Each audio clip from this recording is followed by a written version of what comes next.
Hello. आज के video में हम बात करने वाले हैं क्लास 12 सीबीएसई कंप्यूटर साइंस के लर्निंग आउटकम्स के बारे में। आज की वीडियो में हम देखेंगे कि क्लास 12 सीबीएसई कंप्यूटर साइंस में कौन कौन सी यूनिट्स है जो हमें रीड करनी है और कौन कौन से लर्निंग आउटकम्स है जो कि हमको इस बुक को रीड करने के बाद में हम गेन करने वाले हैं। तो let's start one by one. सबसे पहले हम देख लेते हैं कि हमारा जो कंप्यूटर साइंस सीबीएसई क्लास 12 है, इसकी प्री रिक्विसाइट्स क्या होती है, क्या ऐसे सब्जेक्ट या क्या ऐसे टॉपिक्स जो हमें पहले से इसके बारे में आइडिया होना चाहिए। तो क्लास 11 का जो भी बेसिक पोर्शन है, जैसे कि क्लास 11 का पाइथन है, वो उसके बारे में हमें पता होना चाहिए। इसके बाद में सेकंड लर्निंग आउटकम्स, इस बुक को रीड करने के बाद, इसको अंडरस्टैंड करने के बाद में क्या क्या होगा जो हम गेन करने वाले हैं। तो first, applying the concept of functions and recursion. Actually class 11 के अंदर हम पाइथन, बेसिक पाइथन कर चुके हैं। उसके बाद में क्लास 12 के अंदर एडवांस पाइथन इसमें यूज होने वाली है। जो remaining portion of the Python class 11 रह गया, उसको हम क्लास 12 में कंप्लीट कर रहे हैं। तो यहाँ पे हम फंक्शंस और रिकर्जन को कैसे यूज़ करते हैं। Second, ability to create and use Python libraries. हम इसमें देखने वाले हैं कि पाइथन लाइब्रेरीज़ को हम किस तरह से यूज़ करते हैं। Third, applying the concept of file handling.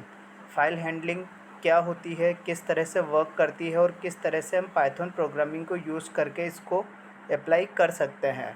Next, we will learn making the use of concept of efficiency in algorithms and computing in general. तो यहाँ पे हम कुछ बेसिक एल्गोरिथम्स के बारे में भी बात करने वाले हैं, जैसे कि सर्चिंग एल्गोरिथम्स, सॉर्टिंग एल्गोरिथम्स, और हम देखेंगे कि इनकी कॉम्प्लेक्सिटी क्या होती है या फिर किस तरह से इनको बेटर तरीके से हम प्रोग्रामिंग के टाइम पे यूज़ कर सकते हैं।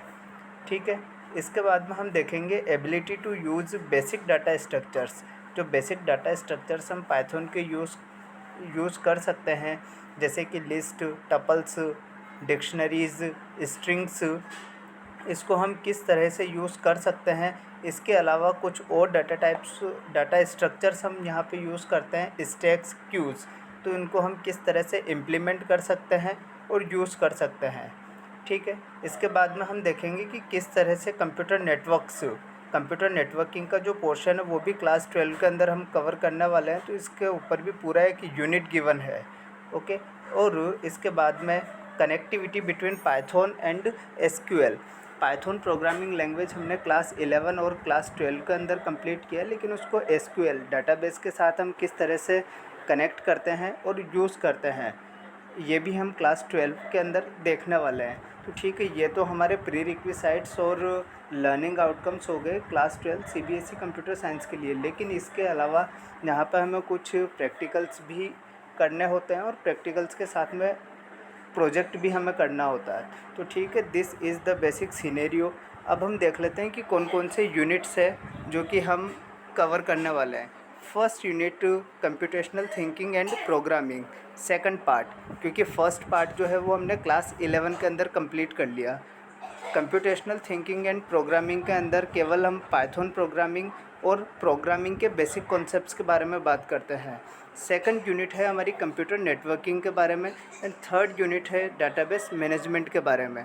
तो सेकंड यूनिट जो है कंप्यूटर नेटवर्क्स, वो ऑलरेडी हम कवर कर चुके हैं और प्लेलिस्ट के अंदर ऐड कर दिया। ठीक है।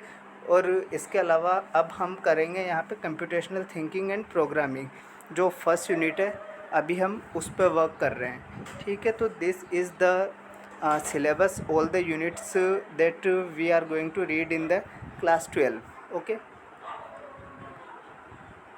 Okay, thank you. In the next videos we will be talking about the Python programming topics. Okay, if you like this video, like, share and subscribe. Thank you.